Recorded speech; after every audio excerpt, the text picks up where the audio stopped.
Everyone, आज हम बात करेंगे basis of classification non chordates and chordates.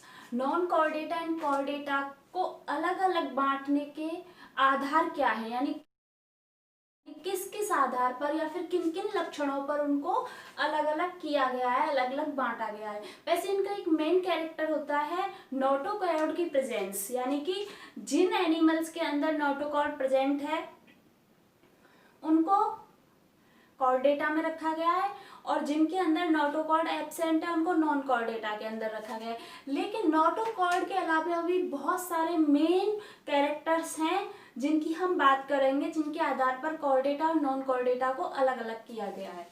तो सबसे पहले आता है इसमें नंबर ऑफ सेल्स।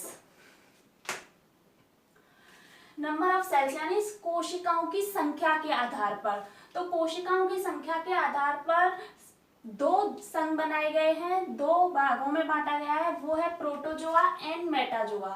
प्रोटोजोआ का जो संगठन है वो कैसा है, प्रोटोप्लाज्मिक लेवल का, या फिर एसेलुलर या फिर यूनिसेलुलर। कुछ लोग इसको एसेलुलर मानते हैं लेकिन कुछ लोग इसको यूनिसेलुलर यानी एक कोशिकीय मानते हैं, क्योंकि वो लोग समझते हैं कि अकोशिकीय से बहुकोशिकीय का जन्म कैसे हुआ, ये संभव नहीं है। वो मानते हैं कि एक कोशिकीय से ही बहुकोशिकीय बना है। इसलिए प्रोटोजोआ को कुछ जो होते हैं, कुछ वैज्ञानिक मानते हैं यूनिसेलुलर और कुछ मानते हैं एसेलुलर। तो और इसका जो बॉडी होती है वो प्रोटोप्लाज्मिक यानी जीव द्रव्य प्रकार की होती है। दूसरा है मेटाजोआ। मेटाजोआ जो है वो मल्टीसेलुलर है। तो मेटाजोआ के अंदर मल्टीसेलुलर यानी कि एक बहुकोशिकीय जीवों को रखा गया है। दूसरा आता है ग्रेड ऑफ ऑर्गेनाइजेशन यानी कि संगठन की कोटि। उनका जो बॉडी है वो किस तरीके का बना हुआ है, उनका संगठन किस तरीके का है। तो इसमें भी सेलुलर और टिश्यू या ऑर्गन लेवल की बात करेंगे, ठीक है। तो इस आधार पर तीन भागों में बांटा गया है। Number 1 Mesozoa, number 2 Parazoa, number 3 Eumetazoa. तो मीसोजोआ जो होता है वो सेलुलर लेवल है, यानी उनका जो संगठन है वो कोशिकीय है, कोशिकीय मतलब बहुकोशिकीय है। और पैराजोआ जो है वो भी कोशिकीय लेवल का है। एंड यूमेटाजोआ जो है, यूमेटाजोआ के अंदर जो एनिमल्स रखे गए हैं उनका संगठन कैसा है, टिश्यू लेवल का या फिर ऑर्गन लेवल का। तीसरा आता है सिमेट्री यानी कि सममिति। सममिति के आधार पर एनिमल्स को तीन भागों में बांटा गया है, स्फेरिकल, रेडियल एंड बाइलेटरल। सममिति क्या होती है, सबसे पहले हम बात करेंगे। सममिति में क्या होता है कि किसी भी जानवर को उसके बॉडी के किसी भी अक्ष या किसी भी तल से काटने पर वो दो समान भागों में बट जाए, वही सममिति कहलाती है। और सममिति तीन प्रकार की होती है। Number 1 spherical. स्फेरिकल मतलब गोलीय। जो एनिमल्स राउंड शेप हैं यानी कि जिनकी शरीर की आकृति राउंड है उनमें गोलीय सममिति पाई जाती है, स्फेरिकल सममिति पाई जाती है। इन जानवरों को इनके शरीर के किसी भी अक्ष से या किसी भी तल से एनीहाउ किसी भी तरीके से किसी भी अक्ष से या किसी भी तल से काटेंगे तो दो समान भागों में बट जाएगा। यही क्या है, गोलीय सममिति। और ये किसमें पाई जाती है, रेडियल एरिया में। रेडियल एरिया प्रोटोजोन एनिमल है। नंबर 2 आती है रेडियल यानी कि अरीय सममिति। अरीय सममिति में क्या होता है, एनिमल के एक ही तल या दो अक्षों से, एक ही तल या दो अक्षों में केंद्र से गुजरने वाली किसी भी काट, तल एक ही होगा लेकिन केंद्र से गुजरने वाले किसी भी दो अक्षों से गुजरने वाली काट से दो समान बराबर भागों में बट जाए, वह क्या कहलाती है, रेडियल सिमेट्री। इसके अंतर्गत पाए जाते हैं निडेरिया, टीनोफोरा, इकाइनोडर्मेटा। अक्सर कर ये क्या होते हैं, अम्ब्रेला सेफ एनिमल्स जो होते हैं उनमें पाया जाता है। तीसरा आता है बाइलेटरल यानी कि द्विपार्श्व सममिति। द्विपार्श्व सममिति में क्या होता है कि किसी भी जानवर को एक ही तल या फिर एक ही अक्ष से, पूरी बॉडी के अंदर एक ही अक्ष ऐसा होता है जहां से उसको काटेंगे तो वह दो समान बराबर भागों में बट जाएगा। जब इसको काटने के दो समान बराबर भाग होंगे तो उनमें एक लेफ्ट होगा और एक राइट होगा, यानी लेफ्ट और राइट दो पार्ट मिलेंगे, इसलिए इसको क्या कहते हैं, बाइलेटरल यानी द्विपार्श्व सममिति। इसमें कौन आता है, helminth, arthropoda and Mollusca. Helminth, arthropoda and Mollusca में बाइलेटरल सममिति पाई जाती है। अगला आता है सीलोम। सीलोम के आधार पर एनिमल्स को बांटा गया है। सीलोम की हम पहले भी बात कर चुके थे, यानी देह गुहा। सीलोम में क्या होता है, एनिमल के डेवलपमेंट के समय ब्लास्टोसील जो होती है वो एक कैविटी के रूप में रह जाती है, और जो कैविटी के रूप में रह जाती है, और जो कि क्या होती है, मीजोडर्म से लाइंड होती है, और यह alimentary canal and body ball के बीच में पाई जाने वाली कैविटी होती है। इसी को क्या कहते हैं, सीलोम। लेकिन सीलोम के आधार पर एनिमल्स को बांटा गया है। कुछ एनिमल्स ऐसे होते हैं जिनमें सीलोम नहीं पाई जाती, वो क्या कहलाते हैं, एसीलोमेट या अदेहगुइय। कुछ में सीलोम पाई जाती है, लेकिन सीलोम का डेवलपमेंट जो होता है वो मीजोडर्म के यानी कि टीलोब्लास्ट सेल के फटने से होता है, तो वो कहलाती है स्यूडोसीलोम यानी कि कूट देहगुइय। और नंबर 3 होता है सीलोमेट यानी कि ट्रूसीलोम या सीलोमेट। इसमें क्या होता है कि कैविटी होती है, ब्लास्टोसील का मैक्सिमम पार्ट रहता है, वो क्या होता है, मीजोडर्म से लाइंड होता है। यही क्या कहलाती है, सीलोम या ट्रूसीलोम।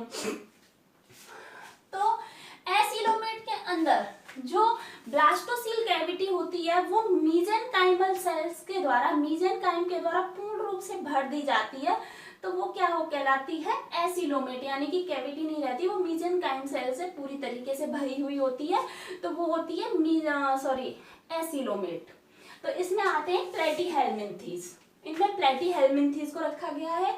और स्यूडोसीलोमेट में मतलब ब्लास्टोसील में कहीं कहीं मीजोडर्म्स के पार्ट्स प्रेजेंट होते हैं। यानी ब्लास्टोसील का मैक्सिमम पार्ट तो प्रेजेंट होता है, लेकिन उसमें क्या होता है, कहीं कहीं मीजोडर्म के पार्ट्स पाए जाते हैं उस कैविटी के अंदर, तो वो क्या कहलाती है, स्यूडोसीलोमेट। इसके अंतर्गत क्या किसको रखा गया है, निमोटोड्स को। निमेटोड्स यानी एस्केरिस। सीलोमेट में क्या होता है, ब्लास्टोसील का मैक्सिमम पार्ट प्रेजेंट होता है, और वो क्या होते हैं, मीजोडर्म से लाइंड होती है चारों तरफ से। तो इसमें किसको रखा गया है, एनिलिडा से लेकर के कॉर्डेटा तक के एनिमल्स को सीलोमेट के अंदर रखा गया है। एक यहाँ पर ध्यान देने की बात है, जो रेडिएटा होता है, रेडिएटा में क्या होता है, 2 जनन स्तर पाए जाते हैं, एक्टोडर्म एंड एंडोडर्म। तो उनके बीच का जो स्पेस होता है वो मीजोगिलियल सेल्स होती हैं, जिनको नाम दिया गया है मीजोगिलिया सेल्स के द्वारा भर दिया जाता है, तो वो होता है रेडिएटा में। नेक्स्ट आता है 5 नंबर, डेवलपमेंट ऑफ सीलोम। यानी यहाँ तो हमने बात की सीलोम किस तरीके की है, एसीलोमेट है या स्यूडोसील, लेकिन सीलोम का परिवर्धन किस तरीके से हुआ, यानी डेवलपमेंट किस तरीके से हुआ है। इसमें ज्यादातर सीलोम को ही रखा गया है, लेकिन सीलोम का परिवर्धन किस तरीके से, 2 अलग अलग तरीकों से होता है। तो इसके परिवर्धन के आधार पर इनको 2 नाम दिए गए, साइजोसील और एंटेरोसील। तो साइजोसील का डेवलपमेंट कैसे होता है, एक्टोडर्म एंड एंडोडर्म बन जाते हैं, और तो एंडोडर्म क्या करती है, एंडोडर्म के निर्माण के पश्चात एंडोडर्म टीलोब्लास्ट सेल्स या फिर 4D सेल्स का निर्माण करती है, एक छोटे से ठोस के रूप में निर्माण करती है। तो ये जो टीलोब्लास्ट सेल्स होती है ना, ये भावी मीजोडर्म का ही निर्माण करती है, यानी फ्यूचर में बनने वाली मीजोडर्म का निर्माण करती है टीलोब्लास्ट सेल। लेकिन टीलोब्लास्ट का निर्माण किससे हुआ, एंडोडर्म से।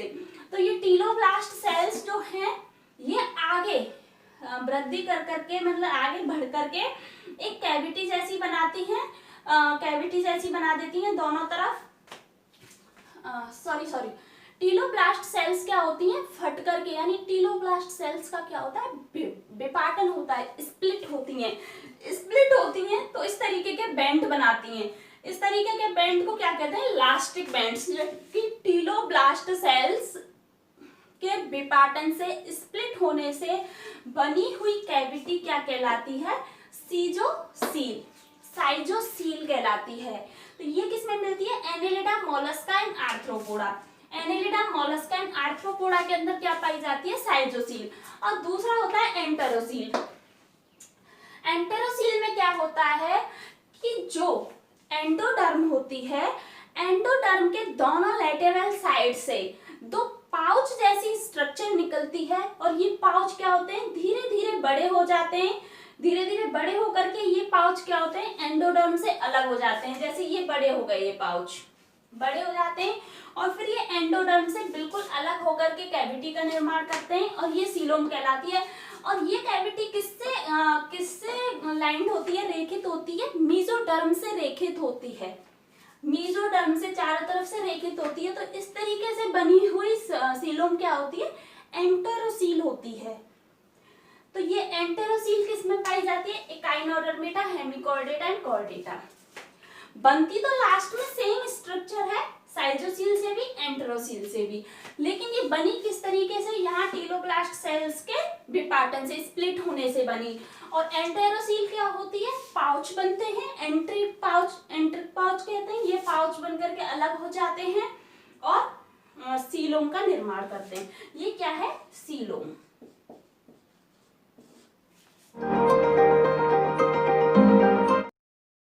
अगला है सेगमेंटेशन। सेगमेंटेशन में क्या होता है कि किसी एनिमल का जो बॉडी है वो खंडित है या खंडित नहीं है। तो सेगमेंटेशन यानी खंडन क्या है? दो तरीके के होते हैं, superficial segmentation and metameric segmentation.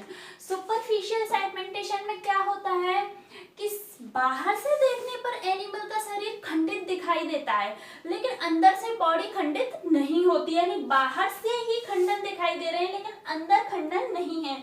तो इसे क्या कहते हैं? सतही सेगमेंटेशन या फिर सुपरफिशियल सेगमेंटेशन। ये सिलेंट्रेटा के एनिमल्स के अंदर पाया जाता है। दूसरा है मेटामेरिक सेगमेंटेशन। मेटामेरिक सेगमेंटेशन में क्या होता है कि एनिमल बाहर से भी खंडित दिखाई देता है और अंदर से भी उसकी बॉडी में क्या होते हैं? खंडन होते हैं। यानी कि बाहर से भी खंडन है और अंदर से भी उसकी बॉडी क्या है? खंडों में डिवाइड हुई है। तो इसका जो एग्जाम्पल है वो है एनेलिडा और आर्थ्रोपोडा के लार्वा में इस तरीके का सेगमेंटेशन पाया जाता है। अगला नंबर है एम्ब्रायोजोनी, यानी कि भ्रूणीय परिवर्तन। एम्ब्रायोजोनी यानी कि उसका जो भ्रूणीय परिवर्तन हुआ है वो कितने जर्मिनल लेयर यानी कितने जनन स्तरों से हुआ है, ये होता है एम्ब्रायोजोनी। हमको पता है कि किसी भी एनिमल के भ्रूणीय परिवर्तन के समय 3 जनन स्तर पाए जाते हैं, जिनको कहते हैं एक्टोडर्म, मेसोडर्म एंड एंडोडर्म। लेकिन कुछ एनिमल्स होते हैं जिनमें 2 जनन स्तर पाए जाते हैं। तो इस तरीके के जनन स्तर यानी डिप्लोब्लास्टिक, जिनमें 2 जर्मिनल लेयर प्रेजेंट होती हैं, यानी कि इनमें मेसोडर्म एब्सेंट होती है, सिर्फ एक्टोडर्म और एंडोडर्म पाई जाती है। तो इस तरीके का जो एम्ब्रायोजोनी है, इस तरीके का डेवलपमेंट किसमें मिलता है? सिलेंट्रेटा। अभी हमने थोड़ी देर पहले सीलोम में एक नोट भी लिखा था, रेडिएटा के अंदर क्या होता है?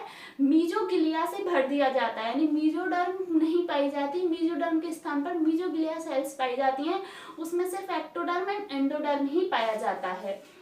अगला होता है ट्रिप्लोब्लास्टिक, यानी कि 3 जर्मिनल लेयर जिसमें उपस्थित हो वो क्या कहलाता है? ट्रिप्लोब्लास्टिक, जिनका परिवर्तन 3 जनन स्तरों से हुआ हो। ऐसा किसमें पाया जाता है? हायर क्लासेस में, यानी उच्च वर्ग के सभी प्राणियों में का जो डेवलपमेंट होता है वो ट्रिप्लोब्लास्टिक होता है। अगला होता है क्लीवेज। नंबर 8 आता है क्लीवेज। क्लीवेज यानी कि विदलन। जब फर्टिलाइजेशन हो जाता है तो फर्टिलाइजेशन के बाद सेल्स क्या होती हैं? समसूत्री विभाजन करके समसूत्री विभाजन करती जाती हैं और वो क्या होता है? अपनी सेल्स में वृद्धि करती हैं। तो उस विभाजन के होने से सेल्स में जो वृद्धि होती है, यह प्रोसेस क्या होती है? क्लीवेज होती है।